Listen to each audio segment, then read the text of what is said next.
Lieutenant Jackson Pierce woke up with the worst headache of his life and absolutely no memory of the previous night.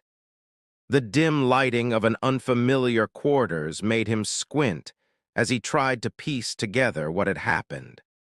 The last thing he remembered clearly was the celebration at the officers' club on Station Vanguard, some kind of joint human Valorian cultural festival involving traditional drinks from both species.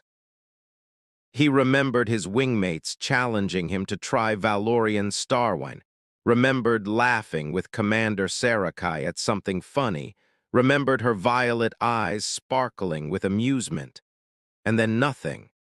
Jackson groaned and sat up, immediately noticing several things wrong with this picture. First, these weren't his quarters. They were far too spacious and elegantly furnished. Second, he was wearing some kind of formal Valorian ceremonial robe he definitely didn't own. Third, there was an ornate certificate on the bedside table written in both English and Valorian script. With growing dread, Jackson picked up the certificate and began to read. Certificate of bonding. This document certifies that Commander Sarakai of House Valorian and Lieutenant Jackson Pierce of Earth were joined in formal matrimonial bond on this date, witnessed and legally recognized under the Combined Alliance Treaty, Article 7, Section 3. Jackson read it 3 times, his brain refusing to process the words. He was married to Commander Sarakai, his commanding officer. "Oh God," Jackson whispered. "Oh God, oh God, oh God." The door to the adjacent room slid open and Commander Sarakai emerged, looking as impeccable as always despite presumably having attended the same disastrous party. Her orange skin glowed in the morning light, her blonde hair pulled back in its customary severe bun, her violet eyes sharp and alert. She stopped when she saw Jackson was awake. For a long moment they simply stared at each other. "You're awake," Sarakai said finally, her voice carefully neutral. "Commander, Jackson looked down at the certificate in his hands. "Please tell me this is some kind of joke." "It is not a joke," Sarakai said quietly. She moved to the seating area and sat down with perfect military posture. "We were both significantly impaired by the Valorian star wine last night. Apparently, at some point during the festivities, we decided to participate in a traditional bonding ceremony." Jackson felt the room spin. "But we can't be actually married. We were drunk. Surely that makes it invalid." Sarakai's expression tightened almost imperceptibly. "Unfortunately, no. Under Valorian law, intent is determined by the participation in the ceremony itself, not by mental state during it. And since the bonding was performed by an authorized cultural officer and witnessed by no fewer than 30 people from both our species, it is entirely legal and binding." "There has to be a way to undo it," Jackson said desperately. Something flashed in Sarakai's eyes, hurt maybe or anger, but it was gone so quickly Jackson might have imagined it. "There is. Valorian bonds can be dissolved, but the process takes months and requires both parties to appear before a tribunal to explain why the marriage is being ended. It would be publicly embarrassing. As opposed to this, which is privately mortifying," Jackson muttered. He ran his hands through his hair, trying to think. "Commander, I'm so sorry. I don't know what I was thinking." "You were thinking nothing because you were inebriated," Sarakai interrupted. "As was I. We are both equally responsible for this situation." Jackson looked at her, really looked at her for the first time since waking up. Commander Sarakai had been his superior officer for 8 months. She was brilliant, demanding, and absolutely terrifying when she wanted to be. She was also, Jackson had to admit, stunningly beautiful in a way that had made him extremely careful to maintain perfect professionalism at all times. He definitely noticed her. He'd just never imagined she'd noticed him back. "What do we do?" Jackson asked quietly. Sarakai was silent for a long moment. When she spoke, her voice was measured and careful. "I have been considering our options. Dissolving the bond immediately would create a scandal that could damage both our careers and potentially complicate human-Valorian relations. The tabloid media would have a field day." "Okay," Jackson said slowly. "So what's the alternative?" "We could remain bonded for a reasonable period, perhaps 6 months to a year, and then quietly dissolve the marriage citing irreconcilable differences," Sarakai suggested. "It would appear as though we gave the relationship a genuine attempt but simply were not compatible, far less scandalous than an immediate annulment." Jackson's mind reeled. "You want us to stay married for a year?" "I want to protect both our careers and avoid an interstellar incident," Sarakai corrected. "This seems the most logical solution." "There's nothing logical about pretending to be married for a year," Jackson protested. Sarakai's jaw tightened. "Do you have a better suggestion, Lieutenant?" The use of his rank stung. Jackson took a deep breath, trying to calm down. "No, ma'am, I don't." "Then it is settled," Sarakai said, standing with military precision. "We will maintain the appearance of a functional marriage for an appropriate period, then dissolve the bond quietly. I will arrange for you to move your belongings here. As a bonded couple, we are expected to cohabitate." "Right," Jackson said weakly. "Of course." Sarakai moved toward the door, then paused. "And Lieutenant, we will need to establish certain boundaries. This will be a marriage in name only. Professional courtesy will be maintained at all times." "Understood, Commander," Jackson said. After she left, Jackson sat in the too large bed in the too nice quarters, holding a marriage certificate to a woman he barely knew, and wondered how his life had gotten so completely derailed in a single drunken night.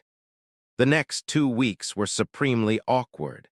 Jackson moved his belongings into Sarakai's quarters, their quarters now, he supposed. They established a careful routine. Sarakai took the bedroom, Jackson took the couch in the living area. They avoided each other as much as possible, communicating mostly through terse notes left on the kitchen counter. At work, they maintained perfect professionalism. No one would have guessed they were married from the way Commander Sarakai addressed Lieutenant Pierce during briefings. But the strain was showing. Jackson caught Sarakai watching him sometimes when she thought he wasn't looking, her expression unreadable. And he found himself noticing things about her he'd never paid attention to before. The way she hummed softly when she thought she was alone, the methodical way she organized everything, the fact that she always made enough coffee for two even though she never offered him any directly. It was on the 15th day of their awkward arrangement that everything changed. Jackson came back to their quarters after a late shift to find Sarakai sitting on the couch, still in her uniform, staring blankly at the wall. Her usual perfect posture was gone, her shoulders slumped in a way he'd never seen before. "Commander," Jackson said carefully, "are you all right?" Sarakai didn't look at him. "I received a message from my family today. They have learned about our bonding." Jackson felt his stomach drop. "What did they say?" "They are displeased," Sarakai said quietly. They believe I have dishonored my house by bonding with a human in a drunken ceremony rather than accepting one of the arranged matches they have been proposing for years. My mother said I am an embarrassment to my lineage. Jackson sat down beside her, anger flaring on her behalf. That's ridiculous. You're one of the most accomplished officers in the entire Valorian fleet. How could you possibly be an embarrassment? Sarakai finally looked at him, and Jackson was shocked to see tears in her violet eyes.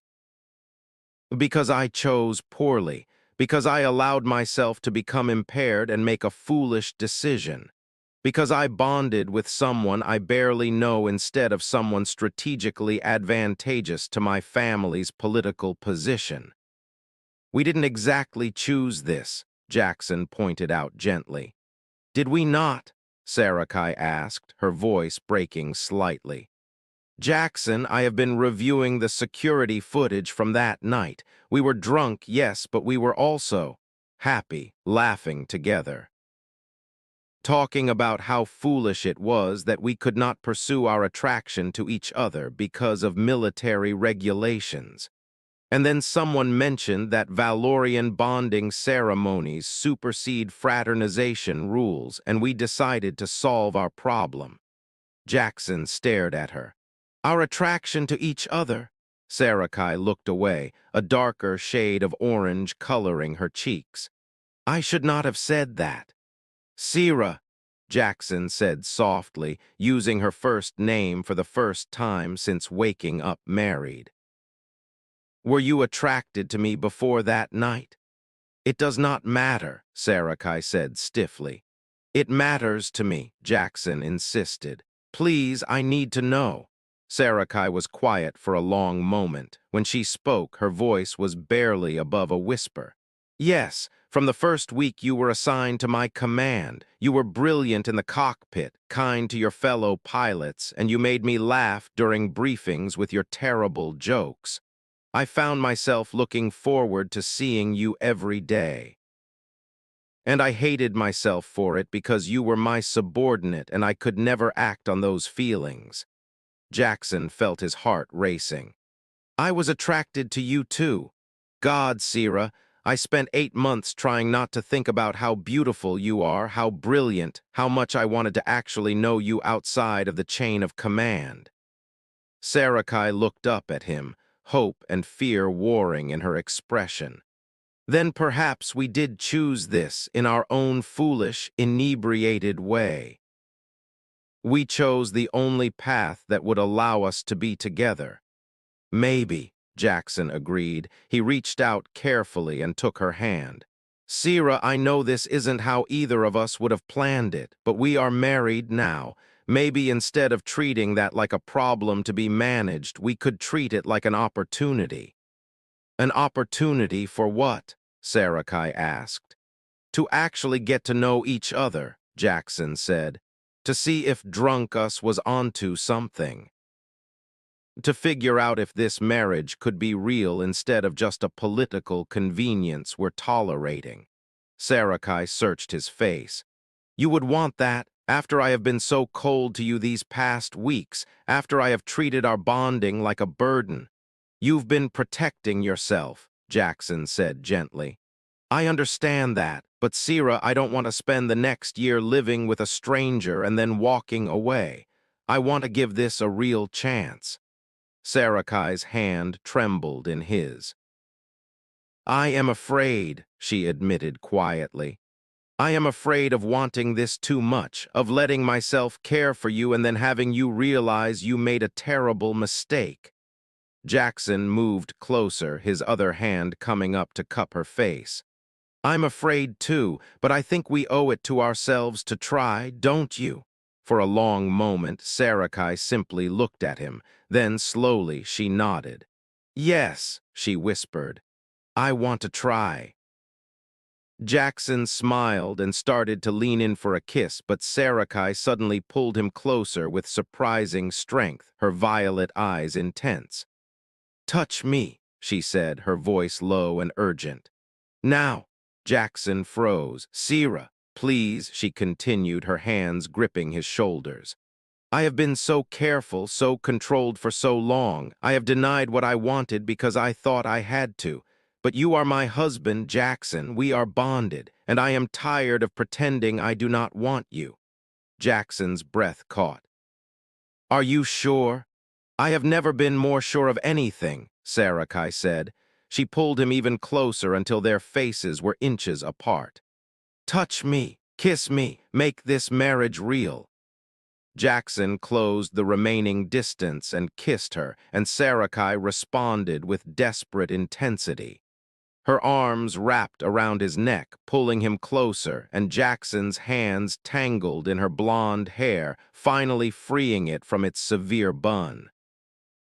When they broke apart, both breathing hard, Sarakai looked more alive than Jackson had ever seen her.